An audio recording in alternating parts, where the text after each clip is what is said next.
No início da sessão da CPMI do dia 8 de janeiro, que deve ouvir o tenente-coronel Mauro Cid, ex-ajudante de ordens do ex-presidente Jair Bolsonaro, a relatora da CPMI, Elisiane Gama, trouxe uma série de requerimentos de quebra de sigilos de pessoas escolhidas por ela, incluindo familiares.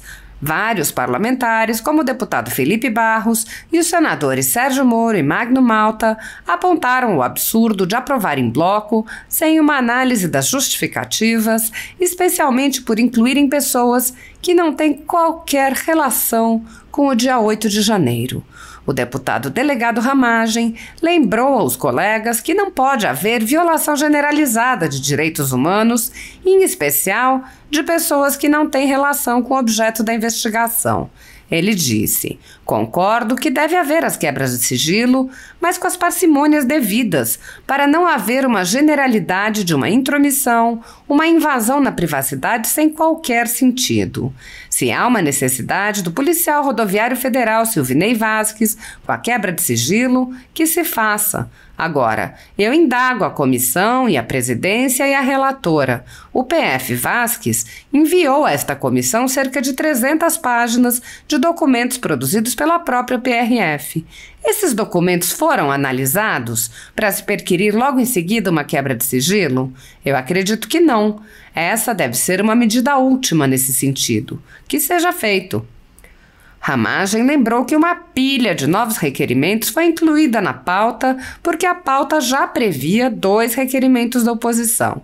Ele disse: "Todos esses requerimentos tiveram razão de ser colocados porque já havia na pauta 2 requerimentos de oitiva, do fotógrafo da Reuters e do major do Exército Brasileiro que trabalhava no GSI. Eu quero saber se no acordo serão aprovados esses 2 requerimentos nossos." O deputado apontou ainda que os pedidos de quebra de sigilo não têm fundamentação. Ele disse: "Todas essas pessoas para as quais há pedido de quebra de sigilo e investigação, não foi comprovado ou demonstrado qualquer lógica de vinculação com o 8 de janeiro. Ou seja, o fato determinado desta CPMI ainda não foi atingido. Estamos chegando a 2 meses de CPMI e ainda não chegamos no trabalho do 8 de janeiro, que é o foco principal, total, desta CPMI.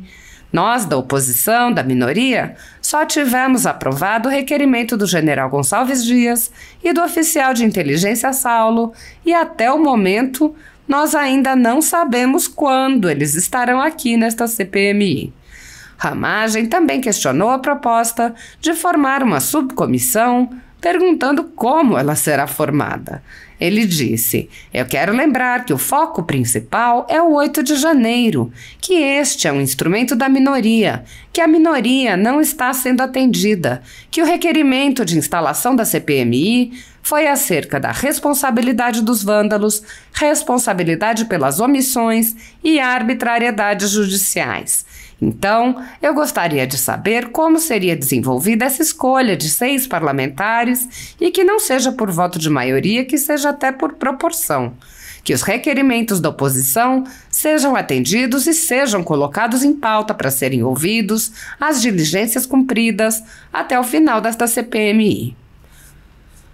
Com a tomada da CPMI pelo governo, a comissão já repete a CPI da pandemia, que ficou conhecida como CPI do circo e que serviu principalmente para perseguição política, enquanto se recusou a investigar indícios de corrupção com os recursos enviados pelo governo federal para os estados e municípios.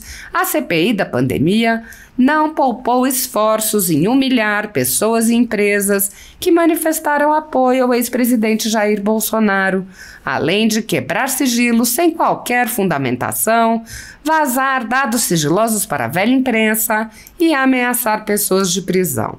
O procedimento é o mesmo observado em inquéritos conduzidos nas cortes superiores. Matérias da velha imprensa atribuem um rótulo ou marca a um grupo de pessoas e isso é tido como suficiente para quebras de sigilos, interrogatórios, buscas e apreensões, prisões e confiscos. após promover uma devassa nas pessoas e empresas, no que é conhecido como Phishing Expedition, os dados são vazados para a velha imprensa, que então promove um assalto de reputações que dá causa a novas medidas abusivas. Conforme vários senadores já notaram, os procedimentos são comumente dirigidos aos veículos de imprensa independentes, em evidente tentativa de eliminar a concorrência, controlar a informação e manipular a população brasileira. Em um inquérito administrativo no Tribunal Superior Eleitoral, seguindo esse tipo de procedimento, o ministro Luiz Felipe Salomão ordenou o confisco da renda de diversas pessoas, sites e canais conservadores, inclusive a Folha Política. A decisão recebeu elogios dos ministros Luiz Roberto Barroso, Alexandre de Moraes e Edson Fachin. A decisão não discrimina os conteúdos e atinge a totalidade da renda dos sites, com o objetivo de levar ao fechamento dos veículos por impossibilidade de gerar renda. Há mais de 24 meses, todos os nossos rendimentos são retidos sem qualquer base legal. Se você apoia o trabalho da Folha Política e pode ajudar a impedir o fechamento do jornal, doe qualquer valor à empresa Raposo Fernandes através do Pix, utilizando o QR Code que está visível na tela ou o código ajude@folhapolitica.org. Caso não utilize Pix, há a opção de transferência bancária para a conta da empresa Raposo Fernandes, disponível na descrição deste vídeo e no comentário fixado no topo. Há 10 anos, a Folha Política vem mostrando os fatos da política brasileira e dando voz a pessoas que o cartel midiático quer calar. Pix ajude@folhapolitica.org. Assista! Eu concordo, deve haver as quebras de sigilo, mas com as parcimônias devidas para não se haver uma generalidade de uma intromissão, uma invasão na privacidade sem qualquer sentido. Se há uma necessidade do policial rodoviário federal Vasques, Silvinei Vasques, uma quebra de sigilo, que se faça. Agora, eu indago a comissão e a presidência e a relatora que, por favor, o PRF Vasques enviou a essa comissão, nessa semana ou semana passada, cerca de 300 páginas de documentos produzidos pela própria PRF. Esses documentos foram analisados para se perquirir logo em seguida uma quebra de sigilo? Eu acredito que não. Essa deve ser uma medida última nesse sentido, que seja feita. Agora, como foi destacado aqui, por que adentrar a família inteira do Coronel Cid, que nem foi ouvido ainda? Eu acredito que esse seja um grande exagero, que se faça a quebra de sigilo do coronel, pode ser possível, ele está como investigado, mas não de uma família, tem esse pedido sim? Não tem da família, deputado. Não tem. Que maravilha, então pronto, então não tem. Deputado Ramagem, com a palavra... Não, momento. Com a palavra... Momento. Desculpe, se você tinha concluído, perdão. Não. Então, todos esses requerimentos tiveram razão de ser colocado, porque já havia na pauta 2 requerimentos de oitiva, do fotógrafo da Reuters e do major do Exército Brasileiro que trabalhava no GSI, que esse, inclusive, tem requerimento do governo. Eu quero saber se no acordo será aprovado esses 2 requerimentos nossos. Mas, outra questão que eu coloco aqui bem clara, que todas essas pessoas que estão tendo quebra de sigilo e investigação, não foi comprovado ou demonstrado qualquer lógica de vinculação com o 8 de janeiro. Ou seja, o fato determinado dessa CPMI ainda não foi atingido. Nós estamos chegando, depois do recesso, a 2 meses de CPMI e ainda não chegamos no trabalho do 8 de janeiro, que é o foco principal e total dessa CPMI. Nós, da oposição, da minoria, só tivemos aprovado o requerimento do general Gonçalves Dias e do oficial de inteligência Saulo, que até o momento nós não sabemos quando eles estarão aqui nessa CPMI.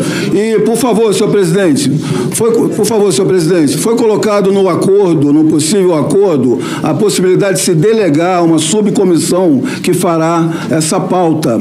de oitivas e de diligências, que seria, portanto, de 6 parlamentares. Eu quero lembrar que o foco principal é o 8 de janeiro, que esse é um instrumento da minoria, que a minoria não está sendo atendida, que o requerimento de instauração da CPMI foi acerca dos responsabilidade dos vândalos, responsabilidade pelas omissões e arbitrariedades judiciais. Então, eu gostaria de saber como seria desenvolvida essa escolha de 6 parlamentares e que não seja por um voto de maioria, que seja até por uma proporção, que os requerimentos da oposição, da minoria, sejam atendidos e sejam colocados em pauta e para serem ouvidos as diligências cumpridas até o final dessa CPMI. Muito obrigado.